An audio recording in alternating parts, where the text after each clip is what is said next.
left here, took Brother Ricky home. I was on my way home, and they played back to back to back. I was WGCR. 3 songs they sang here this morning was playing on WGCR when I left.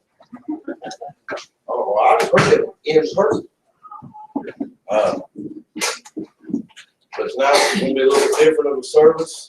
Brother Josh, go ahead and stand up and open us up in prayer. Dear Heavenly Father, God, we just thank you for this opportunity to come back to your house, Lord, to hear the word that's going to be preached tonight, God. And, we want to pray for everybody that prayer request tonight, God, spoken and unspoken. Lord, you know every heart in this building tonight. Lord, pray that you'll have your way as we watch this video of Bible school, Lord. I see the memories that were made this year, God, and what these children have learned. We just thank you for this opportunity. We love you. We thank you for the praise, honor, and glory for it all. Amen. Now we'll start service off. We're going to watch the video from Bible school, the week of Bible school, all the pictures that was taken. So hopefully you'll enjoy it. Yeah.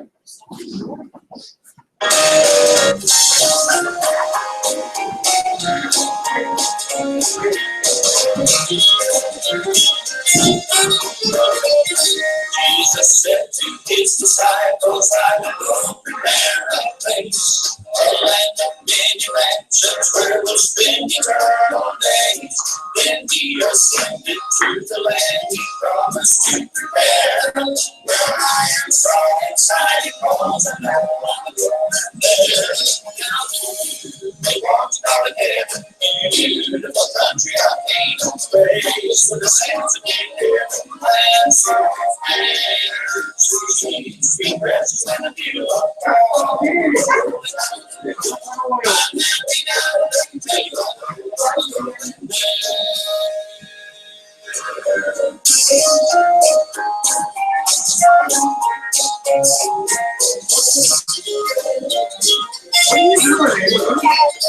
I have made my reservation for that city hall to go. Down at the old time altar, where the saints sing the soul. I should die tomorrow, or I'll be in the air. I know that I am ready, cause I know I'm going there. They walked down heaven, beautiful country out in the place, with the saints of the grass. Sweet prayers and a beautiful world. I'm happy now that I can tell you I'm going there. They walked out in beautiful country out in the place, with the saints of the land so there. Sweet prayers and a beautiful world. I'm happy now that I can tell you I'm going there. I'm happy now that I can tell you I'm going there.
Christ.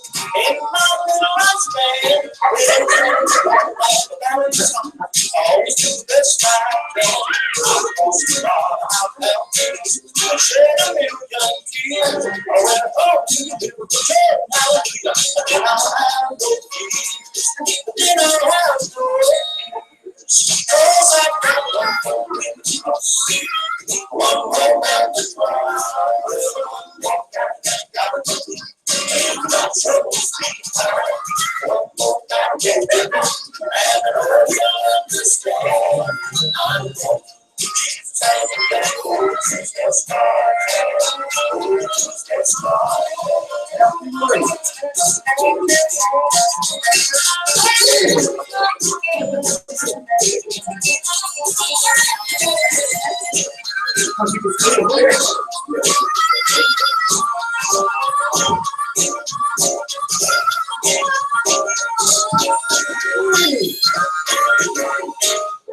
I've had a lot of people talk about me since I walked this narrow way. It's just another little valley, can't do it when I pray. I've got a lot of hot mountains, crossing all the hills. But when a squirrel goes head back, but it'll be the last for me. It'll be the last for me. Cause I've got that moment.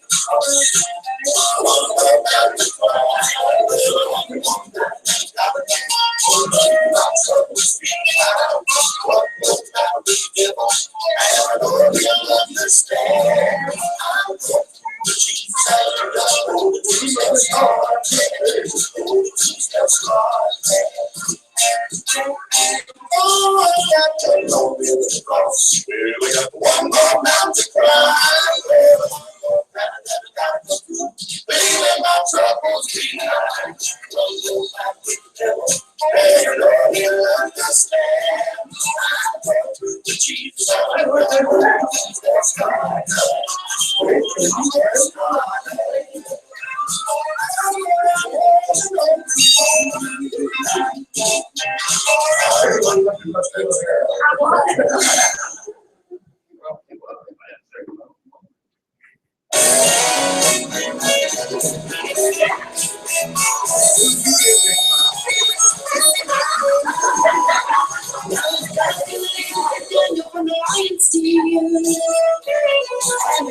Children, very, very special. We don't do the same of a song. There's nothing too big or too small. So keep the faith. You'll do it again.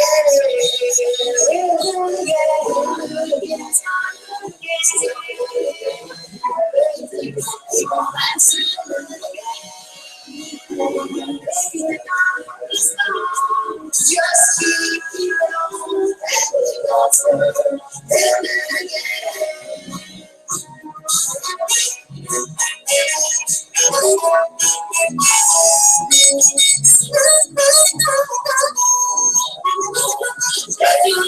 Jonah from the belly of the whale. Straight on dry land. If you think your plans are in vain, you gotta think again. Keep on praying. You'll do it again.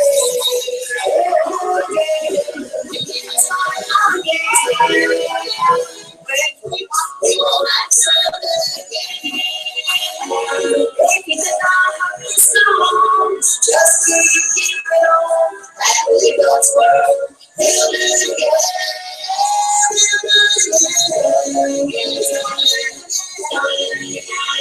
When you think you don't have to do it again. When you get out of this down, just keep it on, and believe God's word. He'll do it again. Just believe God's word. He'll do it again. Do it again. Do it again.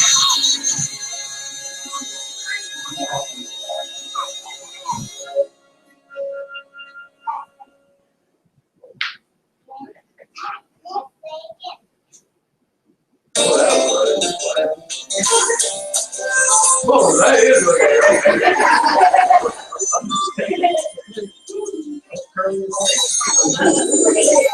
gumbo too. Yeah, I agree with batter and batter. And that's just one of those stories that everybody knows. Oh, I know the facts, but I love the feel. What a blind man felt when his eyes were peeled. He was running through the streets to share.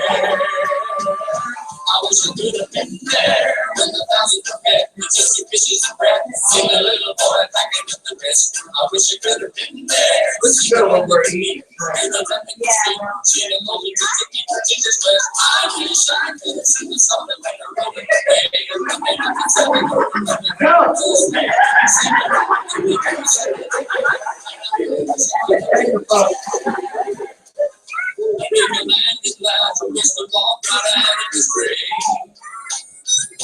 And in the gallery, and stories of coming to a journey. I want to feel that breeze blowing on my face. Oh, the smell of the taste. Anybody can compare. I was a great man there.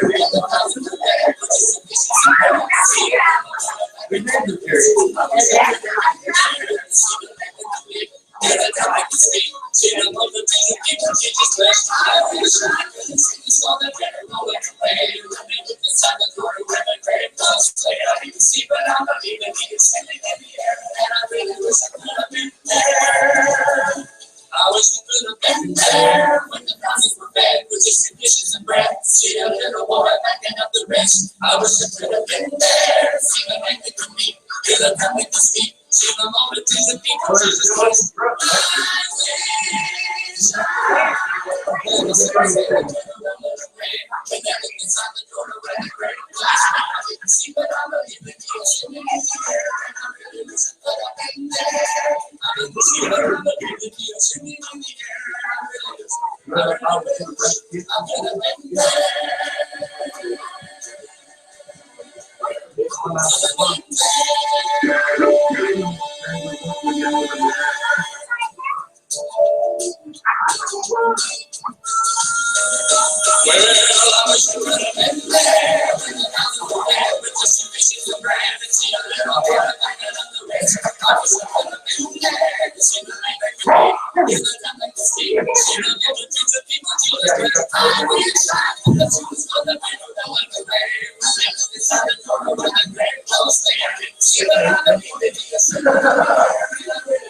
I didn't see, but I believe that he was sitting in the air, and I really wish I could have been there.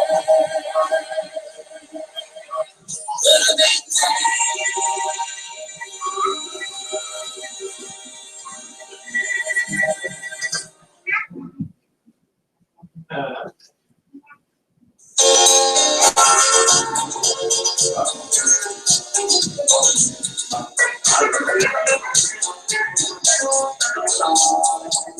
He never could stand still behind the building when it spoke. He had to get down on the landwall. He loosened up his shirt and off his tie, shed his coat. Without having a speech, he began to preach. He said it's old time powers and the old time way. All this old time religion would stand this modern day.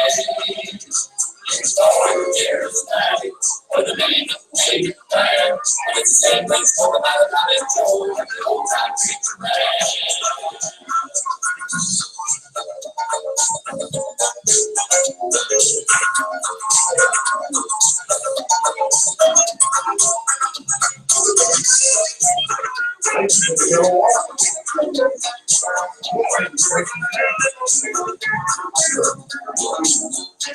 His battle was to speak the power and no one could ignore. A simple hallelujah straight and goes out the door.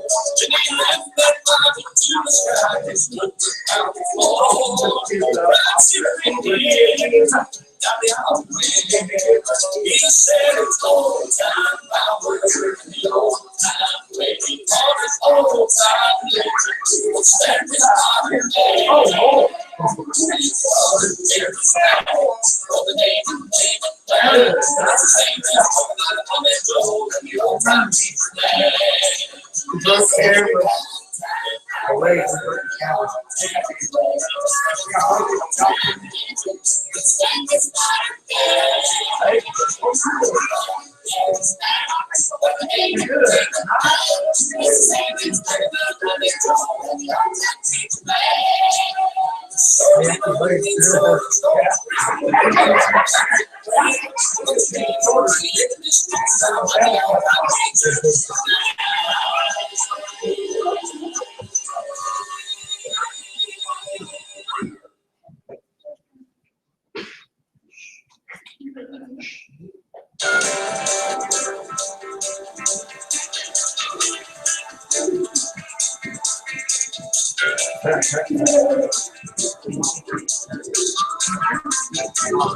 You okay over here, sir?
I made it all the way through about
I think it's pretty good to be done.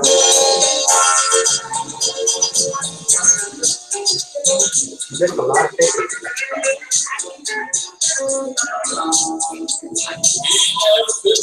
still behind.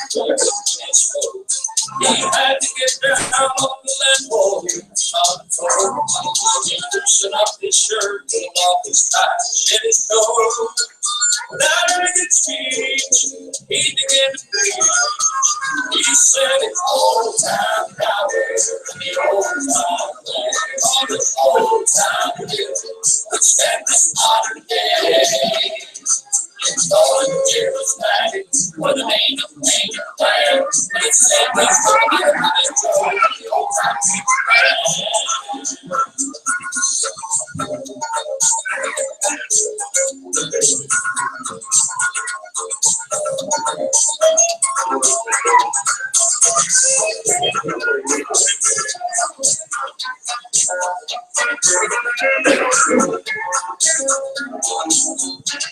his travel was to speak the power and no one could ignore. A simple hallelujah shook the windows and the door.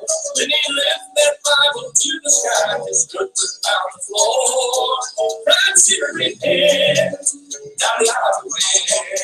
He said it's old time power, the old time way. All this old time religion, which stands this modern day.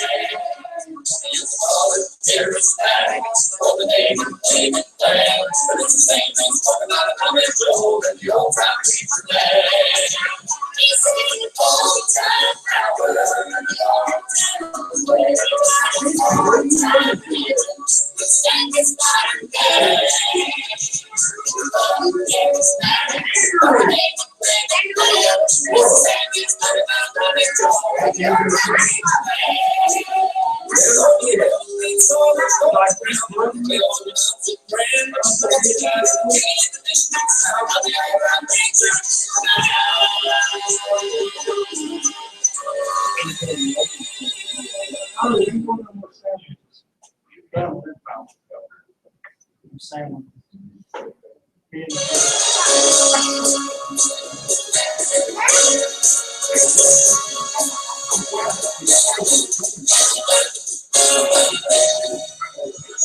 One day for men, God, man's Jesus, still had life, but he lay on his bed. He had not moved since he was just a baby. Still he longed to become a normal man. Now he don't know what's got him in his buried. The corners of his path that day. But if we may create illustration, we'll see what these men I've had to say. Suppose that first man said I'm in the dark. For Jesus was my life.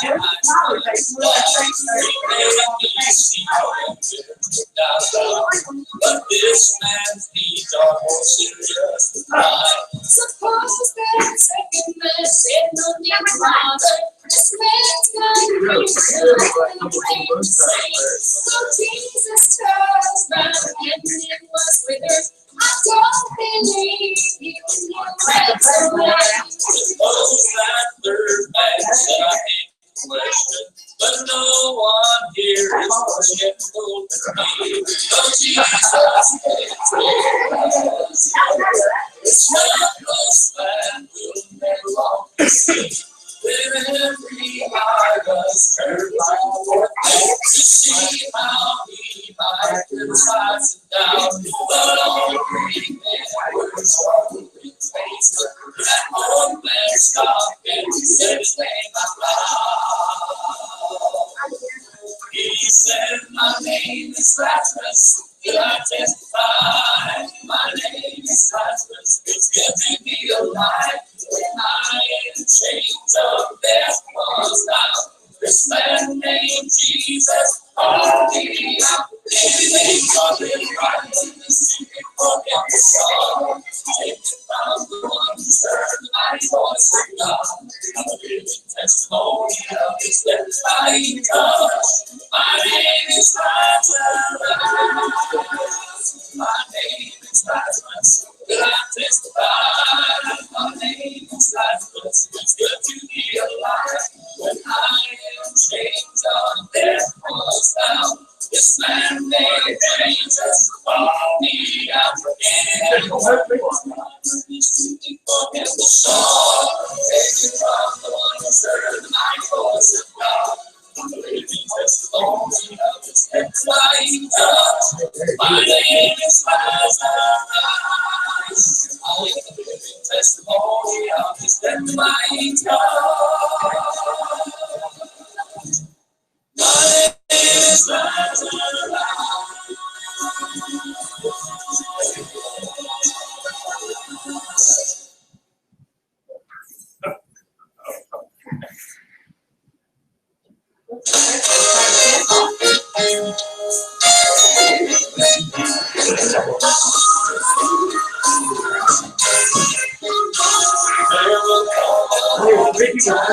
All the bells of heaven chime, and the saints are gathered there, and they're meeting in the air.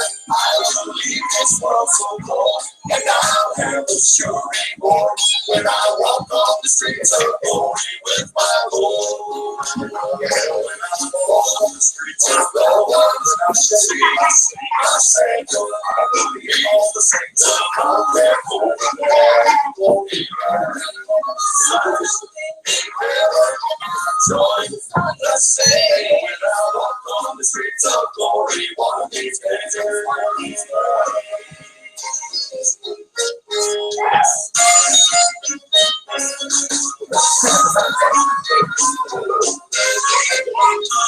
As I wander through this land, troubles abound on every hand, but I'll travel day by day in that blessed gospel way.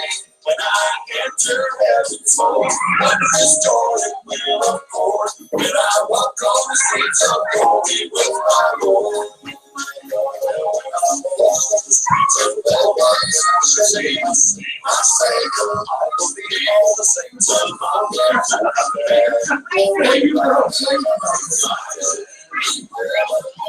Joy, let's sing. When I walk on the streets of glory one of these days. When I walk on the streets of glory, when I see my Savior, I will be all the saints of my Lord. And glory, glory, on the streets of glory, when I see my Savior, I will be all the saints of my Lord. And glory, in heaven, joy, the same when I walk on the streets of glory one of these days. When I walk on the streets of glory one of these days, one of these days.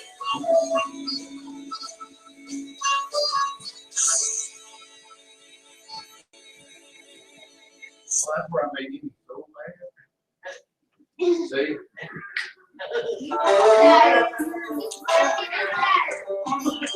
I'm trying to protect myself. Look at that! 1, 2, 3.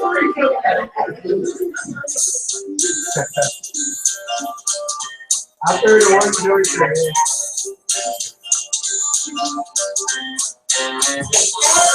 My Lord sent Moses down to seek King Pharaoh. Told him to loose my people and let them go. They were all burdened down with trouble and pain. My Lord sent Moses and he led them out. God will send Moses to me to rise. If you will trust him as you wonder about, will you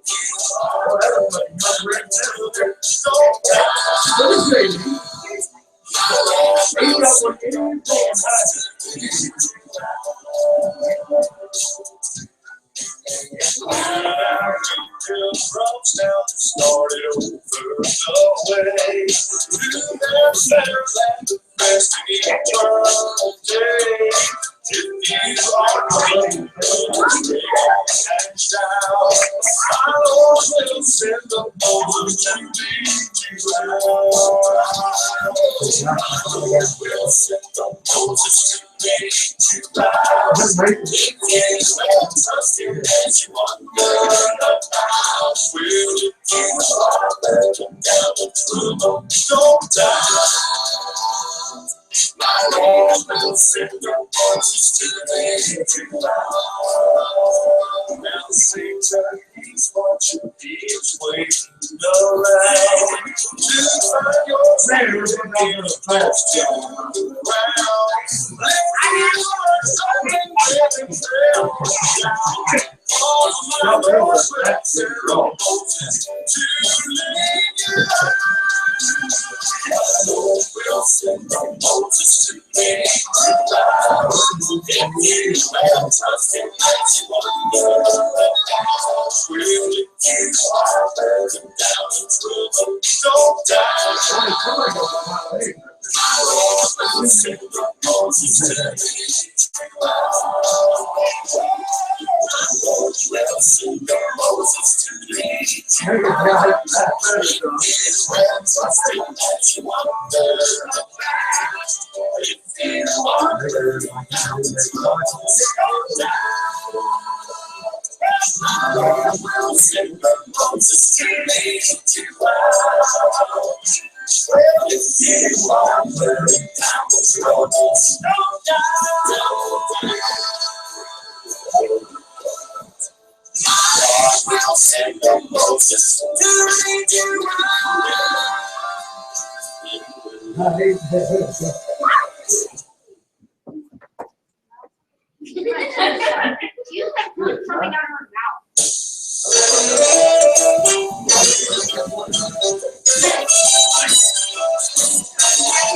I thought that I was happy living here alone. I thought that I could make it walking on my own. But then the Spirit whispered, friend, there's so much more. So I gave my heart to Jesus, peace like never before. I didn't know that I was carrying the heavy load, the load that I was carrying was gone. I didn't know I had the strength to walk the narrow road until the narrow road I started walking home. I didn't know the peace, the joy deep down inside, the sense of pure release until we opened up my eyes. Because I didn't know that I was carrying the heavy load until the load that I was carrying was gone.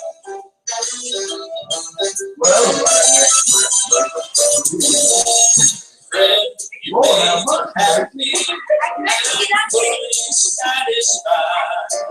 I was born to find it easy, rolling with the tide. But at the sign of trouble, oh friend, where will you be? Then you can say, I didn't know that I was carrying the Lord, I didn't know that I was carrying the Lord.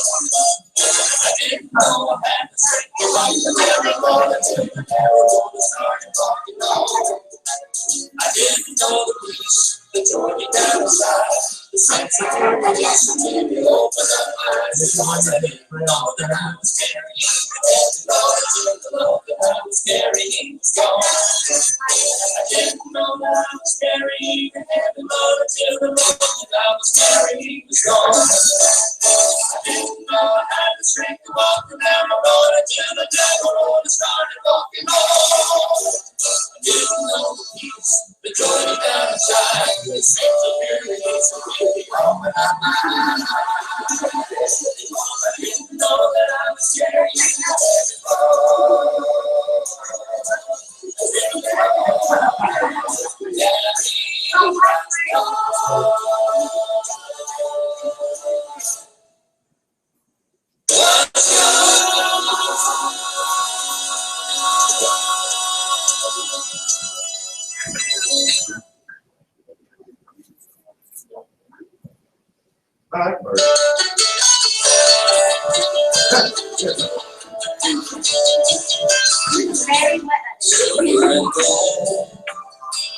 That's where you're at. I don't know where I'm gonna get that place in the wall.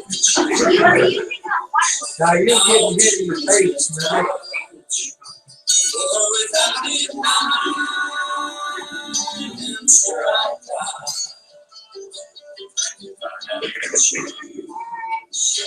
This is what I cry. I choose the Lord. He's the one I love. Harold got really old. He's the fairest God. I choose the Lord. He's my everything. And to me is all. He's the King of Kings. Say what you want. He's the best around. You can search the whole world. I've already found that he's more than gold that ever mine. And if I have to choose, this is what I cry. I choose the Lord. He's the one I love. 10,000 fair ones. He's the fairest of. I choose the Lord. He's my everything. And to me, he's the King of Kings. I choose the Lord. He's the one I love. 10,000 fair ones. He's the fairest of. I choose the Lord. He's my everything. And to be in all, he's the King of Kings. I choose the Lord.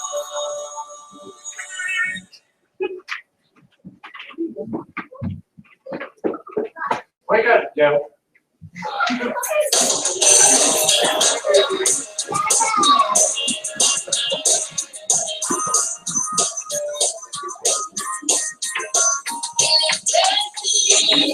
Me out of loneliness of sin. Where the love knows no end. Pull me out of the sinking sand. Gave me love that never ends. I'm so glad that Jesus came and me. I'm alone in the battle, struggling through the state, searching for me for survival. Then on the way, the merciful hand of Jesus, they beckoning from above. The moment that I trust in Him, He filled me with His love. He lifted me out of the loneliness of sin. He lifted me with the love that knows no end. He took my hand, pulled me out of the sinking sand, gave me life that never ends. I'm so glad that Jesus came and lifted me. Looking back over the wonder I've seen along the way, I've been touched by every hour I'm blessed in many ways, but nothing will ever compare to the blessing I received. One day my name was added to the list of the redeemed. Out of the loneliness of sin, What are you doing? where the love comes no end. Pull me out of the sinking sand, gave me life that never ends. I'm so glad that Jesus came and lifted me. He lifted me out of the loneliness of sin. He lifted me where the love knows no end. Pull me out of the sinking sand, gave me life that never ends.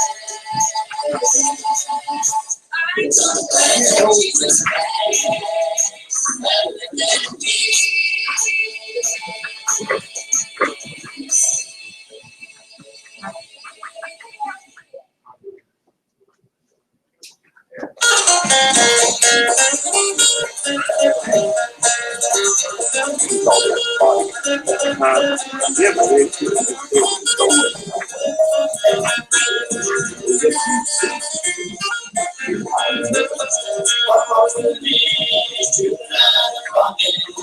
said, breathing, they wrote it on my hand. He said, crying, they calling for me. And we get to the wrong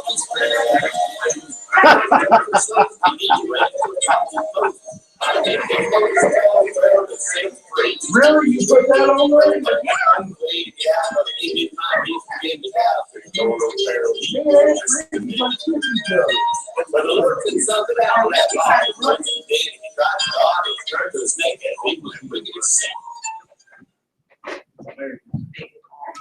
Oh, that's it? I'm sorry. I have to pray. Go ahead and turn the lights back on. We'll just leave that like that. See? All right, Andrew's gonna come around and to all the parents of the kids in Bible school. He's gonna be giving a copy of that too. And we're gonna, Andrew's gonna work on getting the pictures off the computer from last year. He's gonna work on that and try to get DVD made of last year's. So he's gonna be working on that. Trying to get that done. But well, I wanted to show this year. We've never been able to show it before. Everybody get their copy. James wants one. Give him one.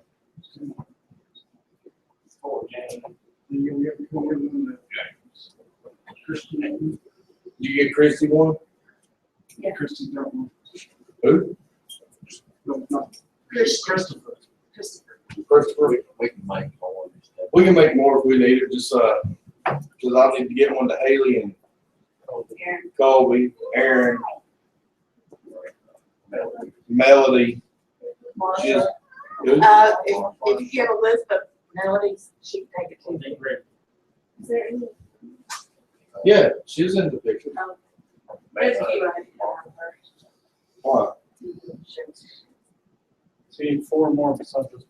We need 4 more copies besides that one. We'll send that one to Melody. She had a problem this morning. We can give her theirs. It's small. But we'll move on to the Roundhouse preaching. Amen. Somebody say amen. Amen. Why are you moving on to preaching? Well, that was part of what we wanted to show you.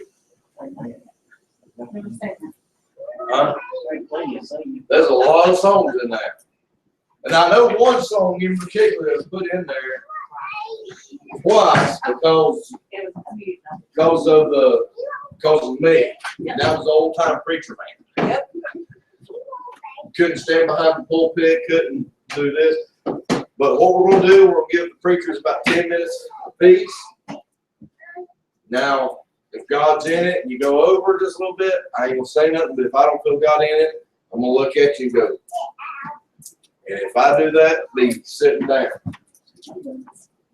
If you don't sit down, don't force me to stand up and sit you down. Amen. Part of training as a preacher. I had to go through it.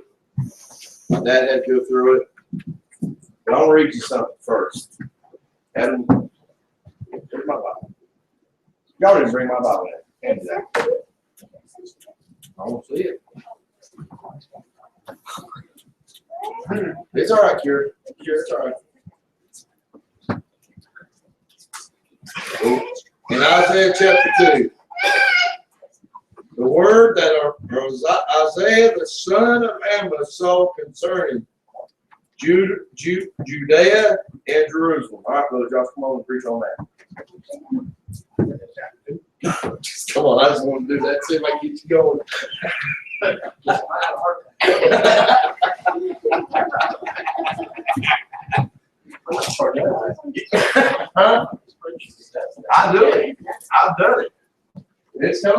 y'all DJ. I know it's Andrew. What would you do?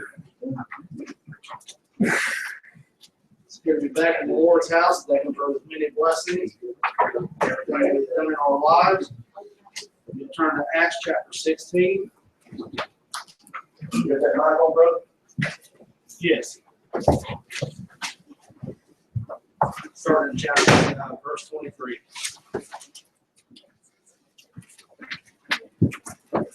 We find a response to Amen. Go ahead, baby.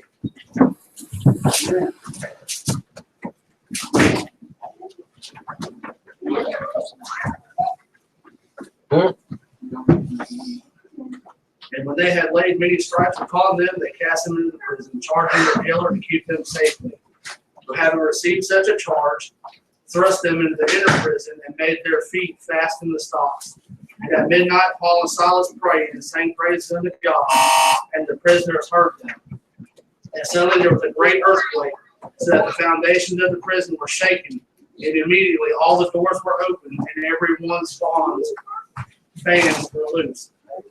Let us pray. Heavenly Father God, we thank you for this opportunity to come back into your house and preach your word, God, this message that you give us, Lord. What you'd have to come out will come out, God, that you just touch every heart, Lord. We thank you, give you praise, one and glory for it all. Amen. You may be seated. God started laying this message on my heart this morning, and I got to thinking about Paul and Silas in prison, and as Isaac Well was up here singing, and got to thinking about the situation we're in right now. And I have found and talked to other preachers that a lot of things that you get to preach, God whips you with first. That way you can give it to others. Oh, yeah. Been kind of down and out with the situation that we've been in.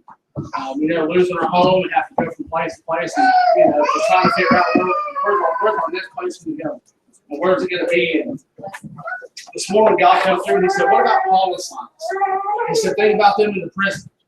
He said, at midnight, after they had done being whipped and beaten, cast into the inner prison, their feet shackled up tight, and they had nowhere to go. They had literally been broken. They sang praises and they prayed. They didn't quit, they didn't cease, they didn't turn tail and run.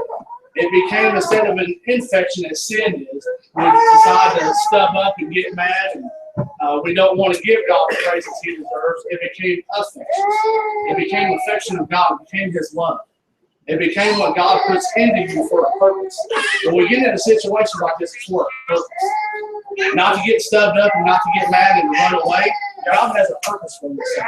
Because it's the time when you're at your lowest, He wants to hear your praises. I believe that's the sweetest praises God loves to hear. Is when you're at your lowest, when you have been broken and you feel like you can go no further. That's when He wants to hear those praises. Any other time, God wants to hear those praises where it's high or you're at your lowest. It doesn't matter. But I believe it's the sweetest time when you've been cast into the inner prison. You've had been stripes. You've been shackled down, and you feel like you're literally broken and you can't move another inch. And you can still say, praise God. Amen. That's what matters the most. It's not depression. It's not the anxiety that matters. It's not the medication that truly helps you get through. I take 2 separate medications for my anxiety and depression. That's not what gets me through. It's knowing that I have a living God and I have a King that's coming. Amen. See, I forgot to tell y'all that 6 years ago there was a home built.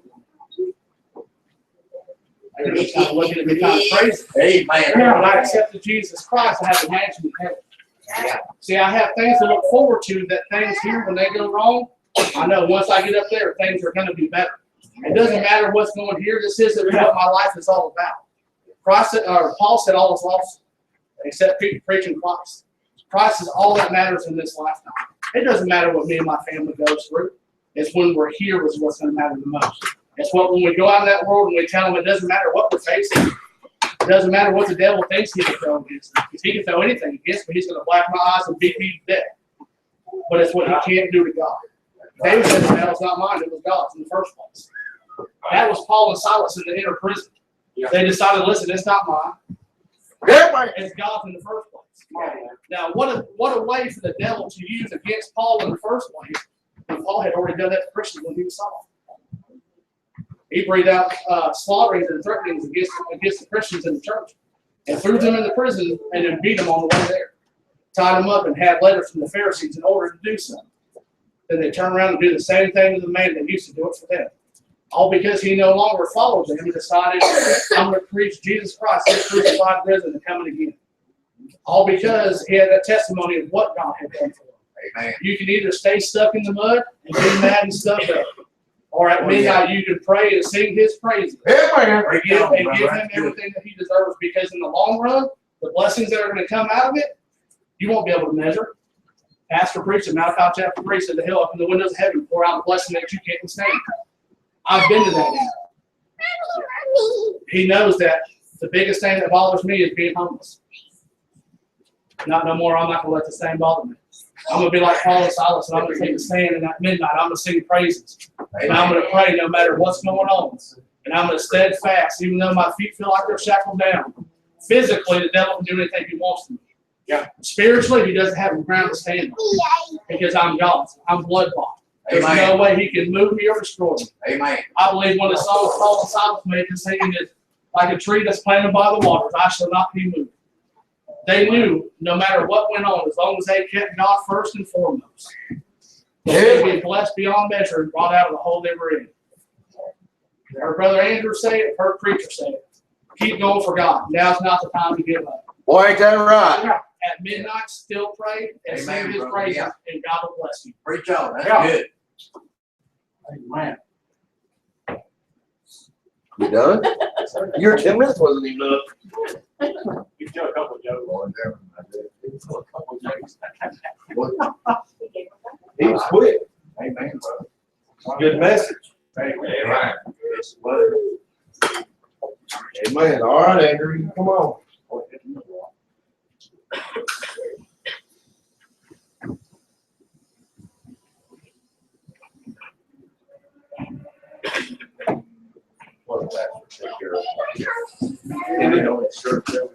to be back in the Lord's house tonight. I can't tell him how much I'm glad to be back in his house one more time. How much he let me, I can't tell him how much I thank him for letting me come back just one more time, church. One more time. This may be my last time at church. But if this is my last time here, I'll see you when you get there. If I leave this world tonight, I'll see you when you get there. If you leave this world tonight, if you're saved, I'll see you when I get there if I'm still here. Right. It's why it pays to be ready, church. We gotta be ready.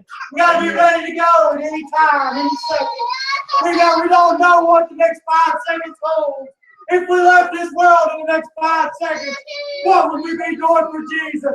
Would them 5 seconds be for Jesus, or would them 5 seconds be trying to win somebody over? What would our last 5 seconds here be? You know, if you just had that much time left, what would we be doing for this? Something to think about, church. Something to think about. We know you're leaving tonight. Are we going to try to get our lost family before we go? Or are we going to just say, it's got 5 minutes, I ain't got time to do it. They ain't going to listen to me. They listen to me for the past 5 years. Are they going to really believe what you're telling them if they're to heaven in the game and they're going to show them tonight, church? Are we showing them tonight if they're to heaven in the game and they're going to show them? Are we telling this lost world about it? We got the Bible. We're going to turn to Matthew chapter 7. We'll start with verse 13 there.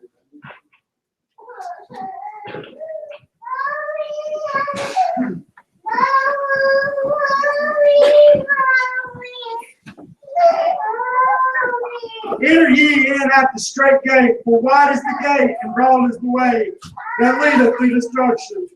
And many there be which go in thereat.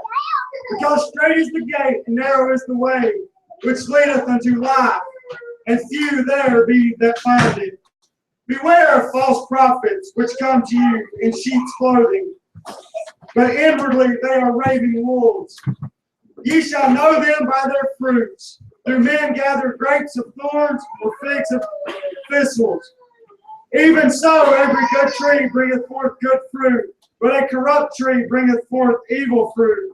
A good tree cannot bring forth evil fruit, neither can a corrupt tree bring forth good fruit.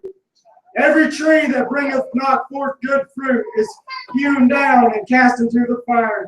Wherefore, by their fruits you shall know them. You may be seated tonight.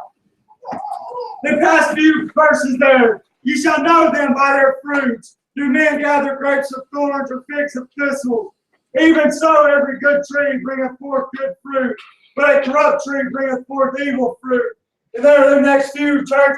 But that's right there telling us, by the people we out there out this world we encounter, we're going to know them by the fruit that they bear. We're going to know exactly what they're doing by the way they're acting, by what they're doing. We're going to know if they're going for God or if they're going for the devil. That right there is telling you that a good fruit can't bring forth, a good tree can't bring forth evil fruit. That right there is telling you that if somebody going for God shouldn't be out there doing stuff good and ungodly. Shouldn't be doing stuff for the devil. That right there is telling us that if we're going for God, let's go for God. If we're not going for God, let's go for the devil. That's your two ways, church. That's your two ways, world. Out there on YouTube, you got two ways. You're going for God or you're going for the devil. You can't go for both, folks. You can't go. You can't do it. You can't say, I'm living for God today, live for the world the rest of the week. Amen. It's not going to work out for you. That's when you're going to find yourself falling off into the ditches, flat on your face, doing stuff that you know you shouldn't be doing. If you can do something and not feel bad about it, you might want to get in this altar and see what's going on. If you can do it willfully and not have a problem with it, there's something wrong in your life tonight. Amen. Because if you're going for God and you do something that you know is wrong, He's going to let you know. He's going to knock on that heart. Hey, Andrew, you know you ain't supposed to be doing this. But chances are you're going to know it before He even tells you. If you're truly born again, going for God, you're going to know what you're supposed to be doing. Amen. You're going to know what you ain't supposed to be getting in the middle of. You got your Bible. It's your basic instructions. I forget what this stands for. Before leaving Earth. There you go. Draw a blank right there. Basic instructions before leaving Earth. Church, we got the Bible. We got our roadmap. Let's follow it. He tells us what we should be doing right here. He tells us. Right here's your forewarning, church. It's all in here. Amen. Do you open it and look at it? Are you using it for what it should be used for? Yes. Or are you using it for a cup holder laying on your coffee table? There you go. There's one thing I can't stand, and that's something on top of my Bible. That's right. How can I stand anything laying on top of the Word of God? That is holy. That is God. That's God's book. That's not nothing. That's not a coffee table. Not nothing to sip my drink on. Not nothing to throw my trash on.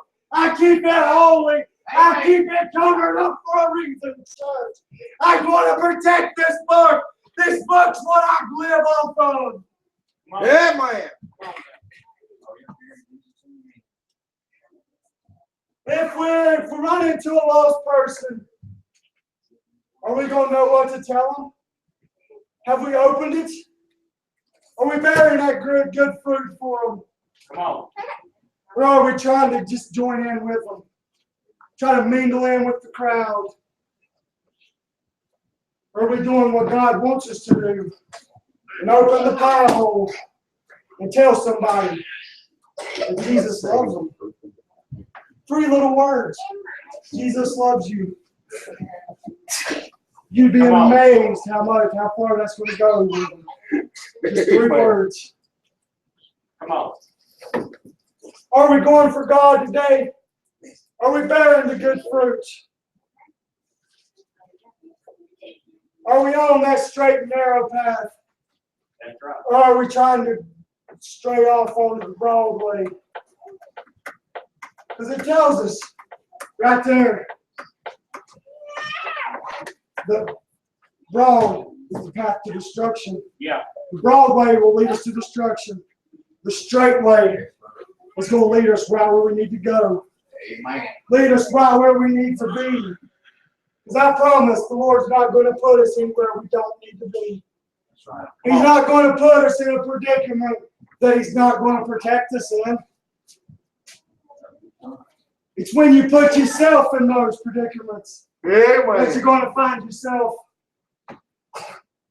worried about what's going to happen to you. If we step out on faith, we're going to be all right. He's going to lead us right down that straight and narrow way. Amen. He's not going to lead us to a path of destruction, church.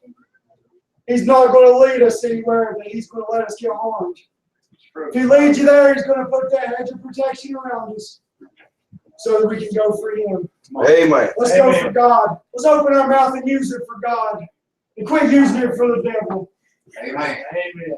Quit doing stuff we know we shouldn't be doing. Amen. And do stuff that God wants us to do. Yes. Yes. We're all here for a reason. We can all be a messenger to this lost and dying world. Yeah. Let's go out there and do it. Let's get out in the highways and hedges and compel them to come in.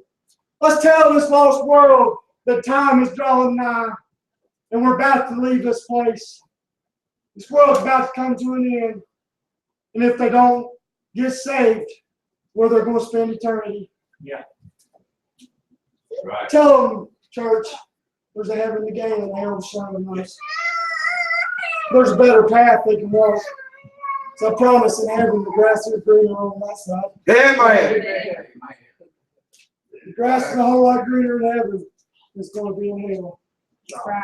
Come on. All you're going to hear down there is well in the gnashing of teeth. Amen. Begging for one drop of water. Tonight, church. Let's get out there and forewarn this world that it's coming to an end. And if they want to have a better life, they better come to know the Lord before their number's called. Come on. We're all a number, church. When my number's called, I'm gone. Right. When your number's called, Brother Joe, you're gone. Right. There's nothing else we can do, no matter where we're at, what we're doing. We're leaving this world one way or the other. You're going to leave this world one day. Are we going to leave it and go to a better place?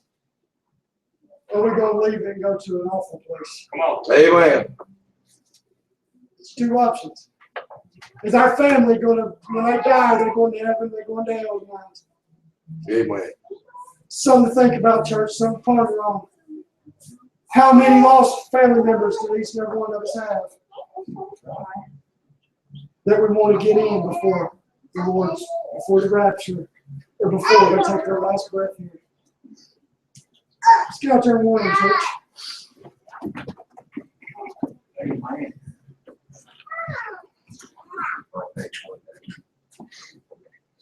I do want to say one message, but I'd also like to say it's the first time ever in a message I ever heard someone use the mouth as a pie hole.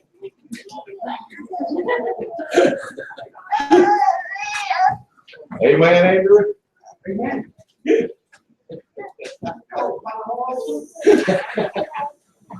I've never heard that.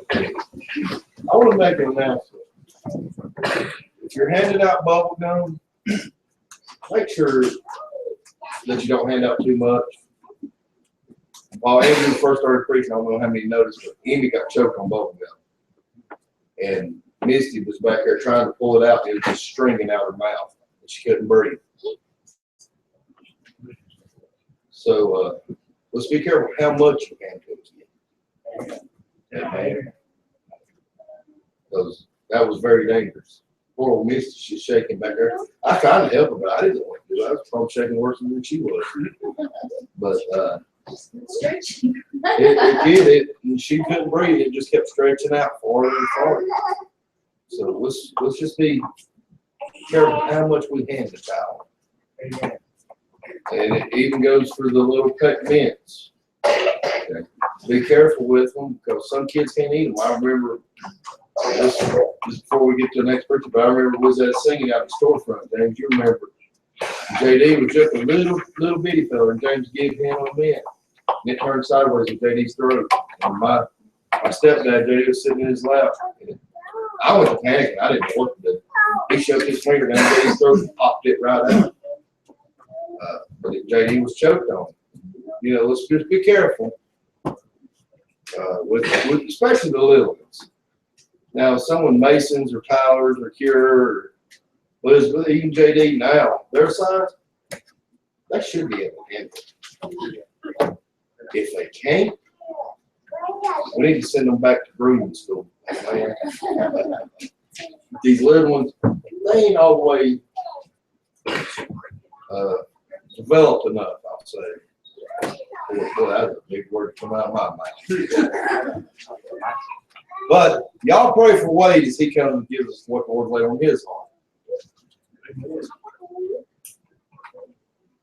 You want this? You want to have it? He wants this. What is it? Okay. You want me to put it on you? I done it for Andrew.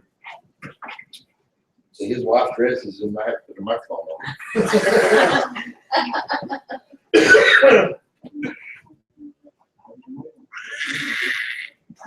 You're good, man. Yeah, yeah. I told Doug back there, I said, Josh being new, he might make 10 minutes. Andrew, still young in ministry, might make 15, but I'm 45 more. So, but if you will, go with me to the book of Mark. While I'm standing back there, thinking about this popcorn preaching or this Roundhouse preaching, I said, I've been praying, and I said, Lord, I said, I don't want to preach if it's not going to line up. Josh preached on Paul. He preached on the picture with truth. I said, all right, well, then I'll stand up here and I'll give my scripture. The book of Mark, chapter 12. We're going to start with verse 11. I ain't got my glasses, so forgive me.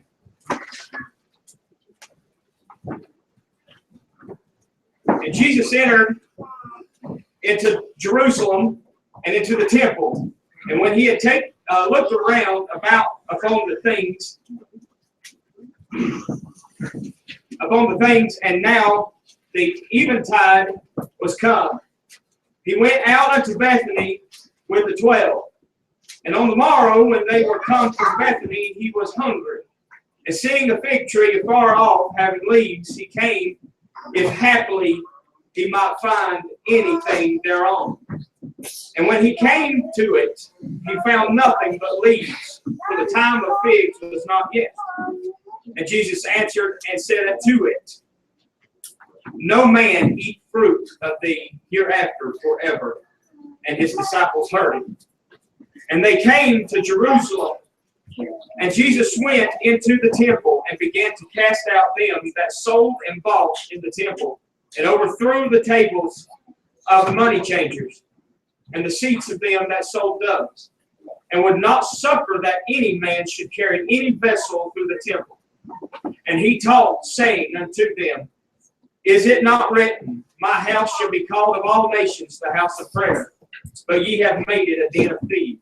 Yeah, listen to that. And the scribe, let's skip verse 18 and go into verse 19, if we will. And when even was come, he went out of the city.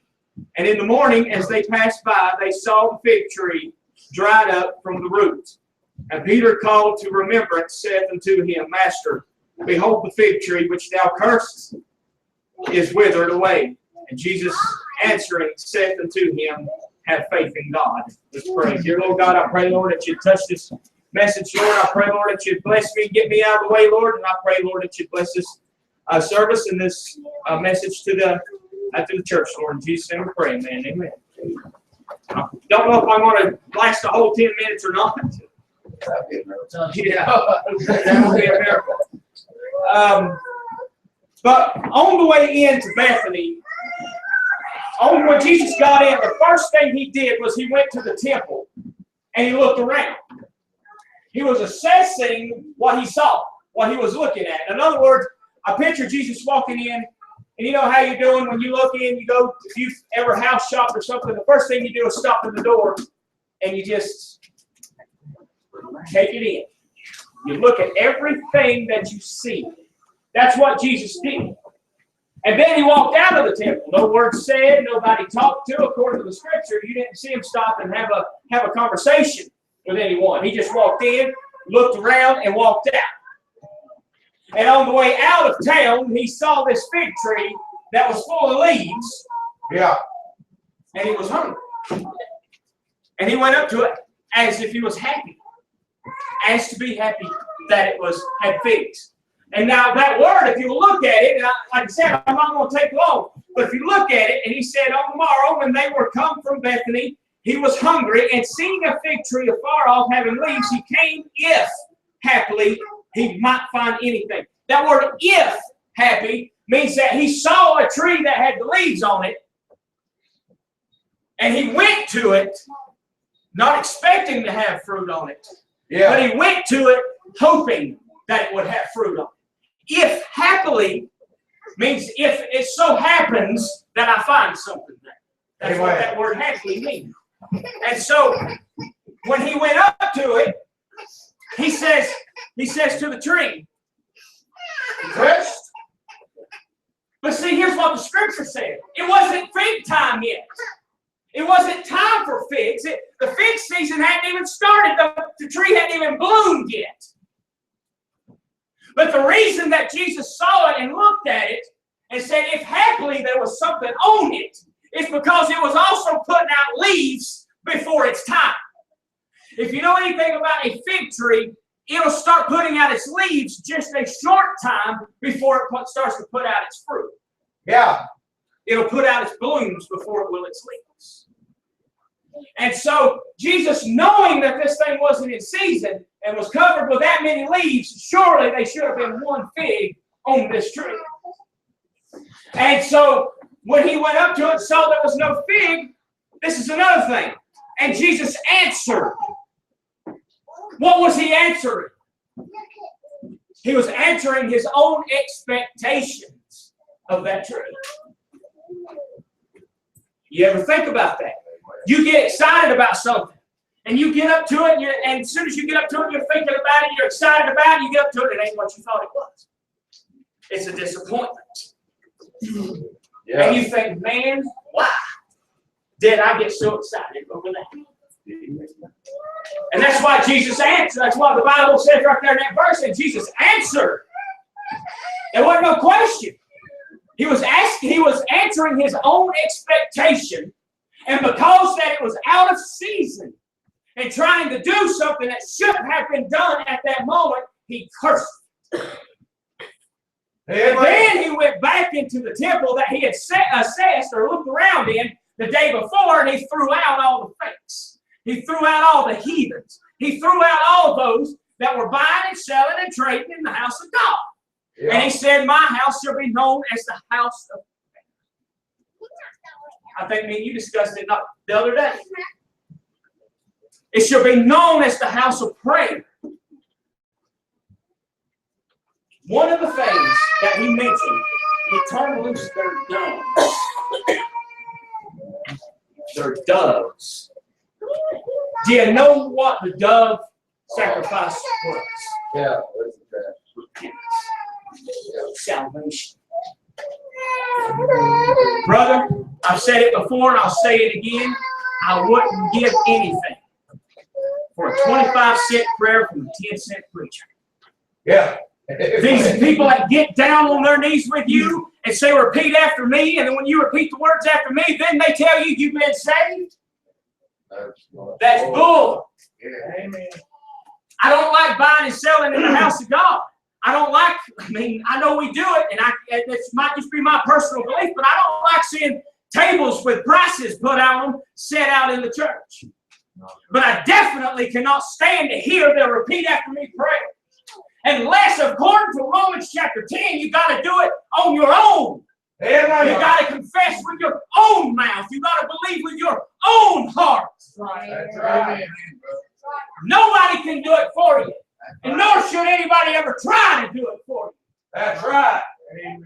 Yeah. So Jesus threw them out. And he made it so that they couldn't even carry a vessel in. You know what the first thought that hit my mind right then, James? He wouldn't even let them take up tithes and offerings then. Because there's too much pride in the house of God. Yeah. Too much false teaching and false witnessing in the house of God. He wouldn't even let them take up any kind of collection because it was corrupt.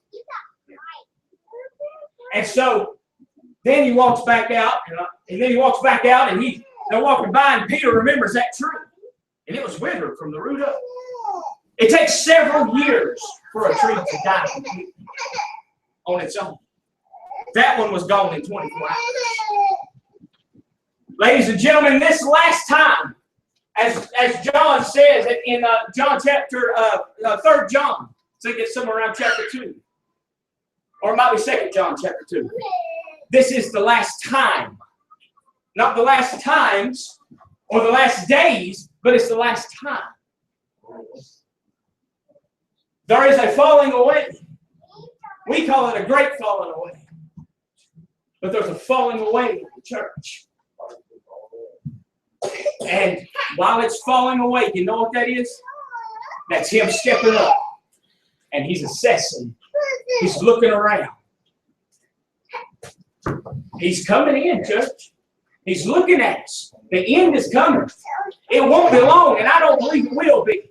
But just as soon as he's getting done, when he's getting done, then he's going to come in with judgment. I don't care how saved you are, how lost you are, we all still got to bow. We all still got to confess. We all still got to be judged. Amen. Judgment is coming. But he set an example of that fig tree, Brother James.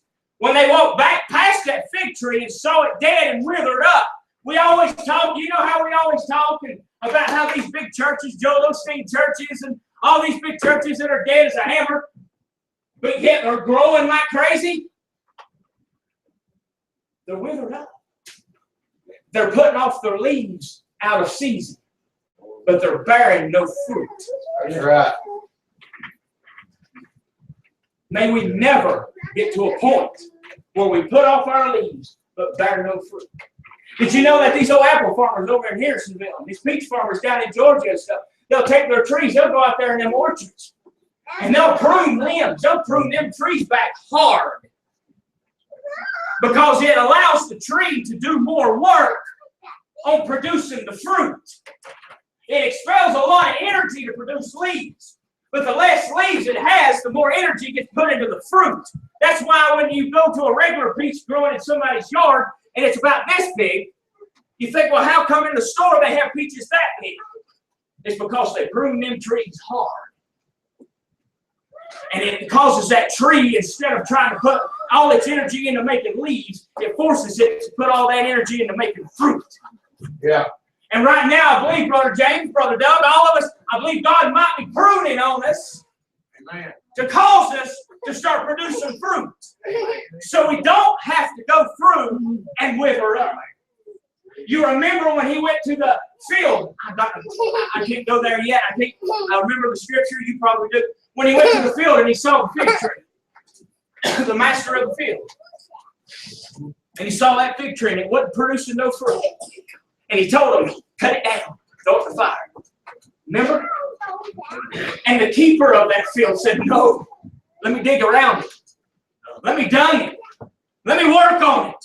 And next time when you come back through here, next year, if it ain't got no fruit on it, then you can cut it down. Yeah. Then you can cut it down. You know what I see there? That's Jesus working on us. That's Jesus saying, God, no, just give me a little more time with him. That's That's right. Jesus saying, give me a little more time with him. Because if we didn't have just a little more time, we don't know how many times we would have been cut down in our lifetime.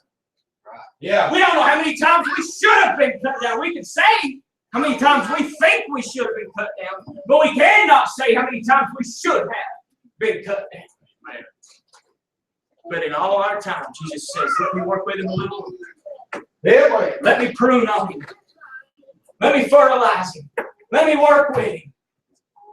But there's going to come a day when he's going to have to say, all right, Master. All right, Father.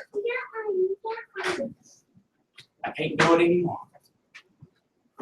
Mm-hmm. And that's why Peter looked and he said, hey, look, you remember that tree, Jesus? Yeah, Jesus remembered that tree. But I don't want to be remembered like that. I don't want people to come by and drive by and say, you remember Grace? I mean, I see that they're still full of cars, and I'm sure they still got full pews, but you remember what it used to be like? I hate hearing, do you remember the used to's? I remember back on childhood things and the meanness that me and Doug would get into and things like that and laugh about it. But that's not what I'm talking about. The used to things, Ricky, is when people say, I remember when you were a preacher. I remember when that church was a good church. But now it's withered up. And that's what people say. You remember that tree? You remember that tree? And you know what Jesus told him? Have faith in God. Just have faith. He didn't answer him. He didn't say, Peter, I remember that tree. He just told him, he said, have faith in God. Because, Brother Ricky, and I'm closing my service. Brother Ricky, if you go by a church that you grew up in, and you have all those memories of that church, and you remember other people, and even some of those people that you knew may still be there, and you walk in that church and it's dead as a hammer. It's not the same. It's withered up. It's going to break your heart. And I'll be honest with you, straight honest with you. Even I know that I belong to Grace Independent Missionary Baptist Church, I still come here sometimes and I remember Calvary Grace Baptist Church. No, from 1986.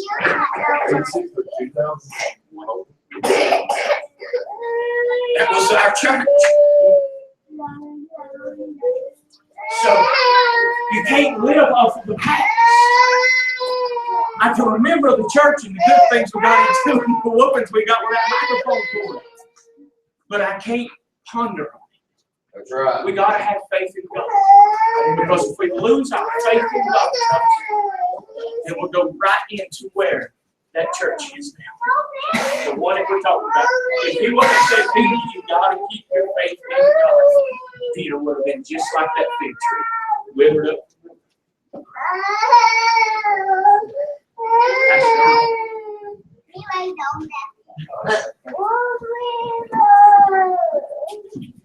You said 10 minutes.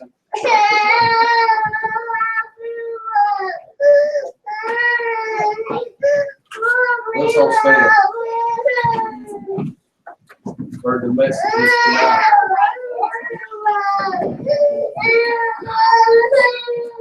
You've heard them. You've heard what's been preached.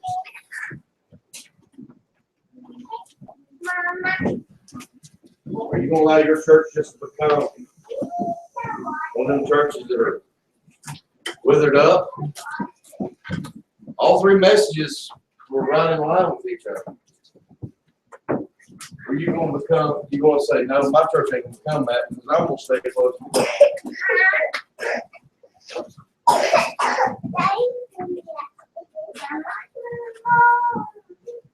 I want my church to continue to be full of the Spirit. I want my church to be a salvation station.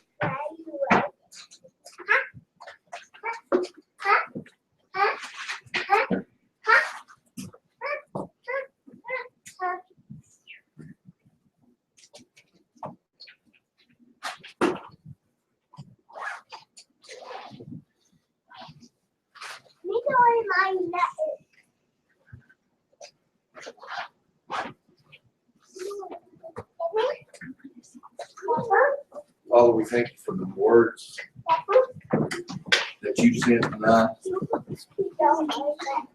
Father God, I pray, Lord, you'll touch, Lord, on each and every heart, Lord, it's come out this way. And Father, I thank you in Jesus' name. Amen.